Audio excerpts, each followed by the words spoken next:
खर्चा पानी is brought to you by Livogen tonic. थकान और कमजोरी से दे आजादी। इतनी थकान, मैराथन भाग रहे हो? मैराथन? अरे मैं तो रोज ऐसे ही थकी रहती हूँ। थकान और कमजोरी खून में आयरन की कमी के लक्षण हैं। लीजिए लिवोजेन टॉनिक। इसमें है ऑर्गेनिक आयरन और कई ऐसे तत्व जो दें थकान से आजादी।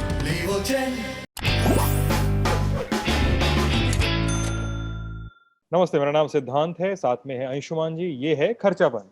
अंशुमान जी, क्या हाल चाल, कैसे हैं? नमस्ते जी। नमस्ते सिद्धांत। बिल्कुल ठीक हूँ। अब तो परिस्थितियों से लड़ाई जारी है। लेकिन कुछ कुछ चीज़ें कुछ शहरों में नियंत्रण में है, पर अब दूर-दराज के इलाकों से, हिंटरलैंड से खबरें ज़्यादा चिंताजनक है। हाँ, और खबरें मतलब मैं कुछ लोगों के ट्वीट्स पढ़ रहा था कि अब आप जैसे शमशान की तस्वीरें अगर आप सोशल मीडिया पे अपलोड करते हैं तो आपको एक कम्युनिटी वार्निंग आती है अपलोड करने के पहले।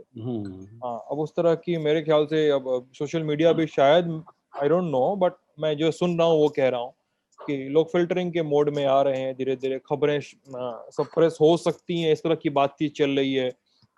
ये ऐसा समय है जब यूपी में, पंजाब में, महाराष्ट्र में, छत्तीसगढ़ में, केरल में जो हालात हैं खासे खराब हैं।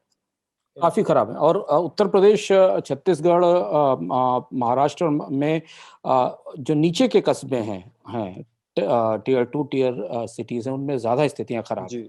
मध्य प्रदेश में थोड़ा नियंत्रण में है, महाराष्ट्र में थोड़ा नियंत्रण में है, लेकिन महाराष्ट्र ने बाकी काफी नियंत्रण किया है, छत्तीसगढ़ ने भी काफी हद तक नियंत्रित किया है कई कई मामलों हाँ। में। मध्य प्रदेश ने भी, सही कह रहे हैं, काफी हद तक नियंत्रित कर लिया है चीजों को। अब यूपी में जैसे अब वैक्सीन की कमी की हम लोग जैसे खबरों पे बातचीत कर रहे थे, तो यूपी ने आज कहा है कि ग्लोबल टेंडर निकाला जाएगा वैक्सीन के इंपोर्ट के लिए। मेरा मेरा प्रश्न यही है कि टेंडर निकालने का और बिडिंग इनवाइट करने का समय नहीं है। You just reach out to companies कि आप स्टॉक है, क्या भेज सकते हो हमारे यहाँ। नहीं, मुझे ग्लोबल टेंडर की बात सिद्धांत समझ में नहीं आती। ग्लोबल टेंडर में सप्लाई कौन करेगा? सप्लाई तो आपको भी भारत में बायोटेक और सीरम से और भारत बायोटेक से ही लेनी है, या डॉक्टर रेड्डी हो बहुत हुआ तो। और स्पुतनिक की तो अभी वैक्सीन आने वाली है। तो ग्लोबल टेंडर का मतलब क्या? जब तक सरकार फाइजर, मॉडर्ना और बाकी लोगों को की जो ब्रिज टेस्टिंग है और बाकी चीजों की अप्रूवल नहीं देती, तब तक जो बात हम बार बार खर्चा पानी में कह रहे थे, जिस पर लोगों को लगता था कि हम ये ज्यादा कॉशनिंग करते हैं या कॉशन करते हैं, लेकिन वास्तविकता वही है। देखिए, एक और राज्य का मैं भी पढ़ रहा था ट्विटर पे कि एक और राज्य ने कहा कि हमारे पास वैक्सीनेशन कार्यक्रम शुरू करने के लिए वैक्सीन नहीं है। तो 1 मई से जब आप देश में सबसे बड़ा वैक्सीनेशन कार्यक्रम शुरू करने जा रहे हैं, तो ज्यादातर स्टेट्स के पास वैक्सीन कहाँ होगी? पंजाब में जबकि अभी जैसे कल जो रजिस्ट्रेशन हो रहा था शाम को 4 बजे से, तो ये तो डाटा आ गया भाई, 1.3 करोड़ लोगों ने रजिस्ट्रेशन कराया, लेकिन स्लॉट कितने को मिला ये नहीं पता अभी अपने को। हाँ, क्योंकि वैक्सीन नहीं है। स्लॉट तो तब मिलेगा जब, और दूसरी चीज ये है कि जो इंफ्रास्ट्रक्चर है हेल्थ का जिसके जरिए वैक्सीन दी जानी है, वो भी तो तैयार नहीं है। वो तो अभी कोविड के कारण बुरी तरह टूटा हुआ है। और हमारी खबरें हैं, और खर्चा पानी में आज एक खबर क्रेडिट मार्केट को लेकर है और दूसरी खबर वैक्सीन को लेकर है। तो पहले क्रेडिट मार्केट पे बात कर लें अंशुमान जी। कोविड 19 में बहुत सारी चीजें डिफॉल्ट हुई, और क्रेडिट मार्केट जो पहले से ही बहुत सख्त रवैया अपनाया हुआ था क्रेडिट मार्केट ने, सेकेंड वेव में उसके और सख्त रवैया और सख्त होने के आसार हैं। अब वार्निंग्स आ रही हैं तमाम किस्म की इक्विटी और बॉन्ड मार्केट से। सरकार को तो उन्होंने लगभग थोड़ा सा बांध के रखा ही था। क्या हो सकता है आगे? सिद्धांत, ये चिंताजनक बात है कि दूसरी वेव आने के साथ भारत में डिफॉल्ट होने के खतरे फिर शुरू हो गए हैं। पिछले साल हमने देखा, ये पूरी तरह उन डिफॉल्ट्स की हम बात कर रहे हैं जो बॉन्ड मार्केट से में डिफॉल्ट हो रहे हैं, यानी जी। जो प्राइवेट कंपनियां बॉन्ड मार्केट में अपने बॉन्ड्स लेकर आती हैं, कमर्शियल पेपर लेकर आती हैं। पिछले साल करीब करीब 5,700 करोड़ के 5,700 करोड़ के डोमेस्टिक बॉन्ड्स डिफॉल्ट हुए थे। जो कंपनियां मंदी में फंसने के बाद अपने कर्ज वापस नहीं कर पाई थी, जो इन्वेस्टर्स थे जिन्होंने उसमें बॉन्ड में इन्वेस्ट किया था भारत में। उसके बाद हमने पिछले पूरे साल देखा लगातार कंपनियों की रेटिंग्स कट की। इकरा, क्रिसिल जैसी जो रेटिंग करने वाली कंपनियां हैं, अब रिस्क ये दिखाई दे रहा है कि कोविड के असर से पहली तिमाही तो संकट में जाने ही वाली है, और उसके वजह से बॉन्ड मार्केट में खास किस्म की पैनिक है, खासतौर से प्राइवेट बॉन्ड को लेकर। सरकारी बॉन्ड का इंतजाम तो सरकार कर लेगी, सरकार पैसा दे देगी, किसी तरह से सरकारी कर्ज कार्यक्रम को तो पैसा आरबीआई से मिल जाएगा, पर जो प्राइवेट बॉन्ड इशूअर्स हैं, जो बाजार से पैसा उठाते हैं अपने कमर्शियल पेपर के जरिए, उनके लिए मुश्किल हो रही है। और जैसे जैसे ये खतरा बढ़ता जाएगा, निजी कंपनियों के लिए बाजार से पैसा उठाना और मुश्किल होता जाएगा, या उनके लिए ब्याज दरें बढ़ती जाएंगी। ये सिचुएशन बनती दिखाई दे रही है। और दूसरी तरफ एनबीएफसीज, वो भी सरकार से और रिजर्व बैंक से दूसरे पैकेज की मांग करने लगी हैं, क्योंकि पिछले साल जो उनको पैकेज मिला था उसके जरिए उन्होंने कर्ज बांटे, उनकी वापसी होने की कोई उम्मीद ही नहीं दिख रही है, और दूसरी वेव और मंदी के गहराने के खतरे और ज्यादा हो गए हैं। तो इसलिए क्रेडिट मार्केट में जब हम इस मंदी के असर से, जब हम इस पूरे कोविड के असर से बाहर आएंगे सिद्धांत, तो क्रेडिट मार्केट हमारे लिए जो कर्ज का बाजार है, बैंकों के कर्ज का बाजार और प्राइवेट कर्ज का बाजार, इसमें बड़ी दरारें, बड़ी फॉल्ट लाइन बनती दिखाई दे रही है। हाँ, और वो चीजें आगे जाके और ज्यादा व्यापक होती जाएंगी।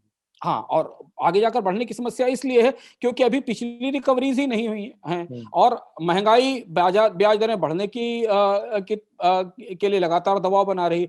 और हमें ध्यान रखना पड़ेगा कि सरकार को तो सस्ता कर्ज मिल जाता है क्योंकि उसके पास सॉवरेन गारंटी होती है, संप्रभु गारंटी है सरकार की, पर सरकार को जिस रेट पर बाजार कर्ज देता है उससे कहीं ज्यादा महंगा कर्ज कंपनियों को मिलेगा बाजार से, जो बॉन्ड मार्केट से कर्ज लेने आएंगी। और जबकि उनके रिटर्न्स टूटे हुए हैं, बिजनेस बैठा हुआ है, तो उस कर्ज को वापस चुकाएंगे कैसे?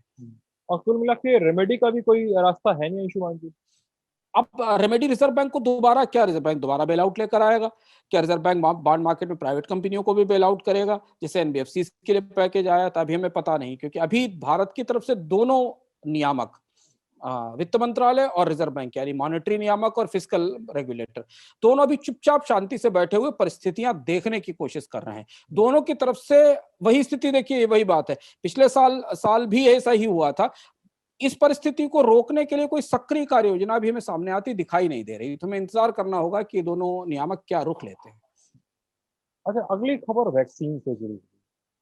यूएसपीआर, जो यूएस का ट्रेड रिप्रेजेंटेटिव ग्रुप है, वहाँ के अधिकारी हैं, उन्होंने बातचीत की वैक्सीन बनाने वाली दो बड़ी कंपनी, फाइजर और एस्ट्राजेनेका। और जो सबसे बड़ा कैच है उसमें, उन्होंने कहा कि आप इंटेलेक्चुअल प्रॉपर्टी राइट जो है उसकी छूट दे दीजिए, वेव ऑफ द आईपीआर। मेरा सवाल ये है कि ये बात इस समय आ रही है कि जब हम अमेरिका से वैक्सीन लेने की बात कर रहे हैं कि फाइजर और मॉडर्ना की वैक्सीन मिल जाए, साथ ही एस्ट्राजेनेका के जो एक्स्ट्रा डोजेस पड़े हैं वो इंडिया आ जाए या उसमें से कुछ आ जाए, रॉ मटेरियल पे से एक्सपोर्ट उठ जाए, उस समय आईपीआर वेव करने की डिमांड का क्या असर पड़ेगा? क्या फाइजर की वैक्सीन को लोकली मैन्युफैक्चर करने की दिशा में बातचीत आगे बढ़ रही है या क्या? सिद्धांत, ये महत्वपूर्ण घटनाक्रम है, काफी महत्वपूर्ण घटनाक्रम है। और 2-3 दिन पहले जब भारत के ने कूटनीतिक स्तर पर अमेरिका से संपर्क किया था और भारत के नेशनल सिक्योरिटी एडवाइजर की बात हुई थी, जिसके बाद अमेरिका ने भारत को मदद देने और वैक्सीन की आपूर्ति को थोड़ा बेहतर करने, खासतौर से वैक्सीन के जो कंपोनेंट्स हैं, मशीनों के कंपोनेंट्स हैं बनाने के, उनके इंपोर्ट को रिलैक्स करने की बात कही थी। उसके बाद से ये बड़ा घटनाक्रम है। और मुझे लगता है कि भारत की तरफ से जो कूटनीतिक कोशिशें की जा रही हैं, उनका थोड़ा असर इसमें झलकता है। यूएस स्टेट रिप्रेजेंटेटिव ने अपने जो बड़ी वैक्सीन सप्लायर कंपनियां हैं, मॉडर्ना और फाइजर, उनसे कहा है कि वो जो इंटेलेक्चुअल प्रॉपर्टी राइट्स हैं उनमें उन्हें छूट दे सकते हैं। फाइजर और एस्ट्राजेनेका से कहा है, एस्ट्राजेनेका कहा है। तो अगर इन कंपनियों को इंटेलेक्चुअल प्रॉपर्टी राइट से छूट मिलती है तो इसके दो मतलब निकाले जाते हैं। एक तो इनके वैक्सीन की कॉस्ट कम हो सकती है, ये थोड़ी सस्ती वैक्सीन दे सकती है ट्रिप्स से बाहर निकलने के कारण। दूसरी चीज ये है कि भारत में कुछ कंपनियों को ये लाइसेंस दे सकती है बनाने के लिए, भारत में कंपनियों का, और ये कंपनियां या साउथ एशिया के कुछ देशों को भी, साउथ एशिया के कुछ देशों में। अच्छा, ये कंपनियां भारत में अलग अलग तरीके से सक्रिय तो हैं ही, इनकी दवाएं भी मिलती हैं, उत्पादन की सुविधाएं भी हैं।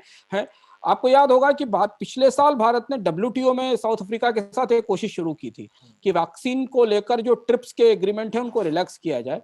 जो दवा बनाने वाली कंपनियां हैं वो इसके लिए दबाव ना बनाए कि ये पेटेंटेड और ट्रिप्स के नियम के आधार पर लागू होगी, नहीं तो वैक्सीन कुछ लोगों तक सीमित रह जाएगी। तो अब इन कंपनियों के ऊपर है, क्योंकि हमने पिछली बार WTO की बैठक में, पिछले साल शायद नवंबर की बात होगी, हमने काफी गहरा प्रतिरोध देखा था पश्चिम के देशों का और वहाँ की दवा की कंपनियों का, कि वो उन्होंने कहा था कि हमने शोध पर, रिसर्च पर इतना पैसा खर्च किया है, वैक्सीन को इतनी तेजी से बनाया है, तो हम अपने कारोबारी हितों से में कोई बदलाव नहीं करेंगे।